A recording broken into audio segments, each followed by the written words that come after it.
जम्मू कश्मीर के चुनाव को लेकर भाजपा ने बना लिया तगड़ा प्लान। 75 सीटों पर उतारेगी अपने उम्मीदवार। विपक्षी पार्टियों में मच गया हड़कंप।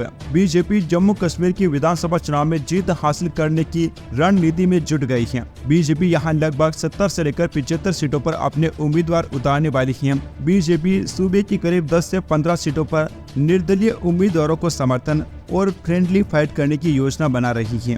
बीजेपी जम्मू रीजन की सभी 35 सीटें जीतने का लक्ष्य निर्धारित करने में जुट गई है। बता दें कि जम्मू कश्मीर में विधानसभा सीटों की कुल संख्या 90 है। इसके साथ ही बीजेपी नेशनल कॉन्फ्रेंस के मैनिफेस्टो के कुछ विषयों को जोर शोर से उठाएगी।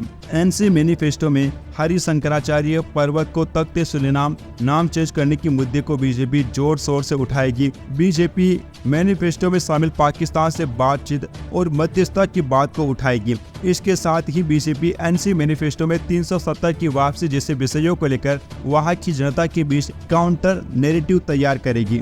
दोस्तों, यह स्पष्ट हो चुका है कि भाजपा किसी भी पार्टी से गठबंधन नहीं करना चाहती है। बीजेपी का मानना है कि जम्मू कश्मीर के लोगों को अब शांति पसंद आने लगी है और वहां के समृद्ध और व्यवसायिक कश्मीरी आवाम अब विकास और शांति चाहती है। बीजेपी जम्मू कश्मीर में किसी भी पार्टी से अलायंस नहीं करने वाली है। बीजेपी जम्मू कश्मीर चुनाव की लड़ाई को भारत बनाम भारत विरोधी लड़ाई का रंग देगी। 2024 लोकसभा चुनाव में मिली जीत और वोट प्रतिशत के आधार पर बीजेपी ने जम्मू के रीजन में 36 में से 29 सीटें जीती हैं। इस टैली को और भी सुधारने की कोशिश में भाजपा जुट गई है। साल 2016 विधानसभा चुनाव में बीजेपी ने 25 विधानसभा सीटें जीती थी।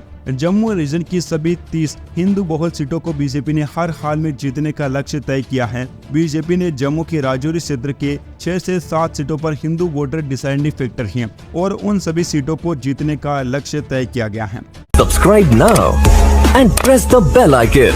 Never miss an update.